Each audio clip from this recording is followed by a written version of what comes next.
문다혜 얘기도 저희가 좀 정리를 해봐야 될 것 같은데 문다혜가 지난달에 이어서 이번에도 참고인 조사에 불응했다라고 합니다. 물론 참고인 조사는 뭐 강제적인 건 아니다 보니까 법적 불이익은 없지만 그래도 국민들한테 좀 그게 있으면은 가서 좀 책임 조사받는 있게. 게 맞는데 그렇죠. 책임 있게 해야죠. 오늘 저희가 정리해드릴 것은 충격적인 내용이 뭐냐? 문다혜 오피스텔 있지 않습니까? 네. 30일, 10월 30일에도 투숙객이 있었다라는 게 또 확인이 됐습니다. 계속 돈을 벌고 있는 거예요. 돈이 그렇게 좋나? 돈독이 올랐나? 근데 30일에 아니 돈 많이 모아놨잖아요. 30일에 나온 사람이 누군지 아십니까? 누구예요? 자기 스스로를 네. 외국인이라고 주장하는 남성이 네. 문다혜 씨의 그 오피스텔에서 투숙을 했는데 네네. 여기를 어떻게 예약을 하셨습니까? 라고 물어봤더니 에어비앤비에서 친구가 해야지. 해줬대요. 친구가. 친구가요?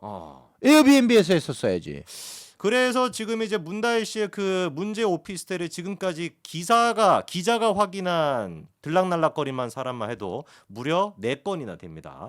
그래서 그 4건을 저희가 한번 정리를 좀 해보려고 하는데 일단 경찰이 지난번에 한의원에 대한 압수수색을 해서 이제 그 치료 내역을 확보를 했고요. 결국에 이번에 문다혜 영장에 교통사고 치상 혐의도 기재를 했다라고 합니다. 야, 심각한 범죄입니다. 아. 여기 저기다 치상까지 들어가 버리면 네네. 전 실형이 나올 수 있습니다. 어. 네, 왜냐하면 사람 다친 게 들어가면 실형이 나오는 경우가 상당히 많습니다. 근데 경찰이 일반적으로 피해자 측에서 이렇게 진단서를 제출을 안 했는데도 치상 혐의를 추가 수사를 해서 넣는 경우는 많지 네, 않죠. 아니요, 합니다. 많습니까? 합니다. 오. 왜냐하면 당시에 네네. 그 피해자가 이제 있었으니까 음. 신체적인 접촉이 있어가지고 다친 피해자가 있었으니 조사를 네네. 하거든요. 어. 그럼 조사를 해서 얼마나 다쳐서 병 갔다 왔어요? 예, 갔다 왔습니다. 그럼 그 다쳐서 병 갔다 온 거에 대해서 진단서라든지 치료 내역을 제출해 보세요라고 하면 바로 자기네들이 인지해서 치상을 넣는 겁니다. 어차피 피해자 조사는 할 수밖에 없거든요. 근데 경찰이 그때 처음에 얘기했던 거는 피해자가 진단서를 안 내서 치상 혐의를 조사 안 한다 이렇게 얘기했었거든요. 그거는 아니죠. 경찰이 치상 혐의를 조사를 안 한다고 말하는 거는 그건 직무유기죠. 직무유기. 절대 안 되죠. 왜냐하면 그 건에서 피해자가 발생을 했는데 피해자의 치상 여부를 마음대로 경찰이 수사를 한다 안 한다? 그건 말이 안 되죠. 당연히 피해자가 나 다쳤는데 나 치료받았는데 하면 무조건 치상인 거예요. 그렇죠. 어디 자기네 마음대로 판단을 해요? 실제 그래서 그 부분 때문에 진정서까지도 경찰에 제출이 되기도 했었고 이 당연하죠. 오피스텔 문제 같은 경우도 경찰이 지금 이제 직무유기하고 있다는 지적이 나오는 게 네. 아직도 CCTV를 통해 가지고 그 투숙객 인적 사항 파악을 못했다라고 해요. 이게 근데 에어비앤비에 예약한 그 내역이 있지 않습니까? 아니 근데 아직도 저렇게 네. 에어비앤비로 손님 받고 돈을 벌고 있는 걸 왜 가만히 놔뒀는지. 그게 좀 납득이 안 되는 거죠. 그러니까. 이게 지금 아니 이게 네. 수사 단계에서 추징 보전 명령을 통해 가지고 음. 이걸 다 홀딩 시켜야 되는 거 아닌가, 보전 조치해야 되는 거 아닌가 싶은데. 그러니까요. 네. 그래서 지금 영등포 구청도 그렇고 경찰도 그렇고 이게 너무 봐주기 하는 거 아니냐. 이게 요건이 이래요. 자, 우리가 바트화가 태국 바트화가 넘어왔죠. 네. 태국 바트화는 뭐예요? 뇌물이잖아요. 아. 태국 바트화 뇌물이에요. 왜? 어. 당연히 이상직하고 이 짬짬이로 해서 그 자리 주는 대신에 월급 받은 거 아니에요. 그래서 갈 수가 그러면 없죠. 그거는 당연히 뇌물인 거거든요. 음. 그럼 바트화가 현금화돼서 넘어왔죠. 그 돈으로 저거 샀죠. 그러니까 저거 추징 보전 대상 맞아요, 아니에요? 잡아야죠. 검찰에서 자 추징 보전 명령 내려가지고 저거 아무것도 못하게 딱 막아야죠. 그럼 에어비앤비도 못했겠네요. 못해야죠 지금 정상이죠. 근데 그거를 지금 안 하고 돈 벌고 있어가지고 지금, 예. 우리 다혜 씨가 30일까지도 신나게 지금 벌고 있습니다. 와, 제정신인가 싶은데 일반 사람 같았으면 아직도 술이 안 깼나? 아직도 술이 안 깼어. 아니 일반 사람 같으면 이거 예약 취소하고 정리하지 않습니까? 다 그냥 그게 공실로 남겨두죠. 그렇죠. 아니, 세간에 이슈가 돼 있는데 돈을 왜 벌어요 거기를? 저 돈은 진짜 돈독이 올랐네. 그래서 지금까지 확인이 된 게 지난 22일에는 이제 딱 기자랑 맞닥뜨려 가지고 이분이 이제 그 에어비앤비로 한 게 아니라 사촌집이다라고 이제 거짓말을 했는데 이제 기자가 너무 말이 안 되니까 다시 물어봤더니 에어비앤비 예약을 할 때 공지사항에 사촌집이라고 얘기하십시오라고 되어 있었다라는 게 지난 22일에 이제 그 왔었던 방문객의 얘기였고요. 두 번째 방문객은 이제 그 중년의 여성입니다. 지난 이제 그 24, 25일에 경찰이 이틀 동안 오피스텔에 대한 수사를 해가지고 2주치 CCTV를 확보하는 중이었는데 하필이면 그날 오후 3시에 중년의 여성이 오피스텔에 들어가는 모습이 목격이 된 거죠. 근데 이게 중요한 게 뭐냐면은 이 중년의 여성이 들어가서 봉지를 여러 개를 들고 나와서 일부는 갖다 버리고 일부는 차에 싣고 갔다 그랬거든요. 아하. 그러면 제가 그때 생각한 거는 이 중년의 여성이 오피스텔을 정리하러 왔구나. 저거는 네. 제가 볼 때는 그 사주를 받은 거죠.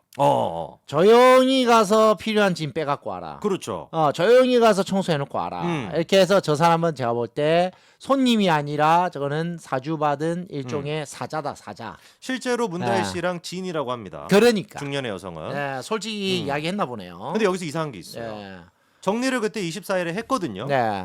그런데 그 이후에 남녀 두 사람이 오피스텔에 나오는 게 또 확인이 된 겁니다. 아하. 그런데 이 남자가 뭐라고 얘기하냐? 아니 저 여자를 청소 사주 사건으로 어. 저는 고발 사주, 중년의 여성.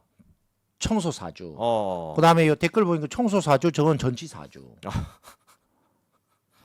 네, 그렇습니다. 네. 그리고 난 다음에 이제 그 청소가 되고 난 뒤에 정리가 된 줄 알았는데 남녀가 이제 또 오피스텔에서 나오는 게 확인이 됐는데 이 남자한테 기자가 에어비앤비로 예약을 했냐 물어봤더니 뭐라고 답변하냐?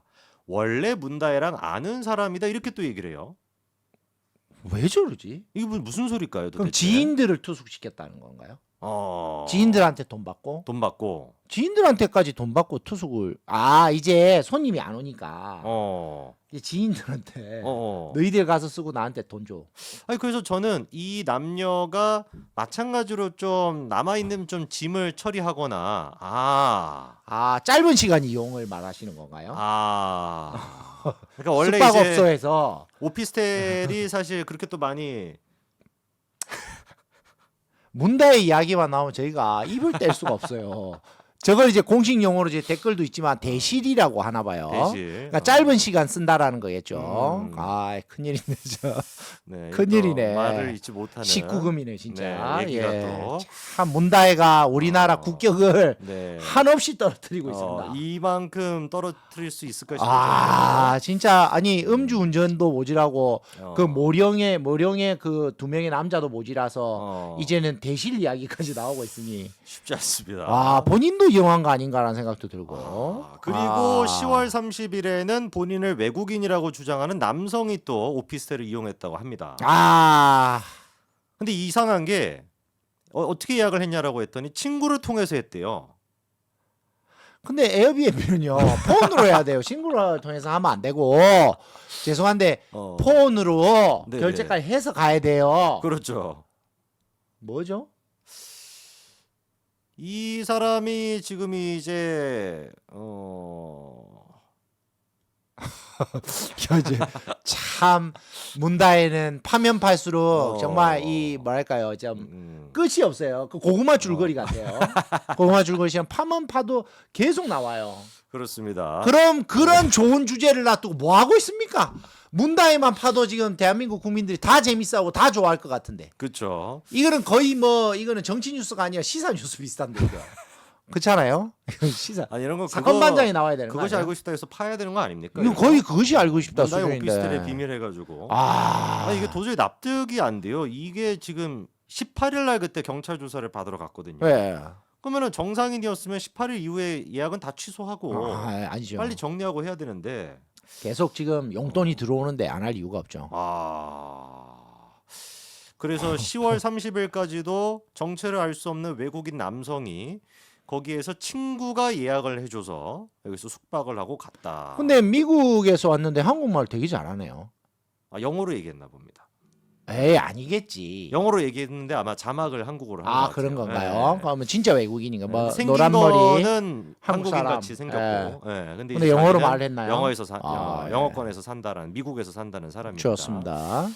그렇습니다. 이 문다혜 씨의 오피스텔 방문객 스토리 과연 다음 주까지도 이어질지 벌써부터 기대가 됩니다. 자, 저는 오늘도 왜 계속 그러면 금요일 나와야 되나요? 아 다음 주에는 수요일 날 나오시면 됩니다. 매번 그렇게 네네. 다른가요? 아 수요일 날 나오시면 됩니다. 예, 여러분 저는 이제 다른 패널들한테 밀려가지고 이제 성재준 TV에서 설 자리가 없습니다, 여러분. 조렐루야는 아유. 이제 성재준 TV도 이제 아유, 마지막으로 그럴 인사를 리가요. 드려야 되지 않을까 그럴 그런 리가. 생각을 하고 있습니다. 오늘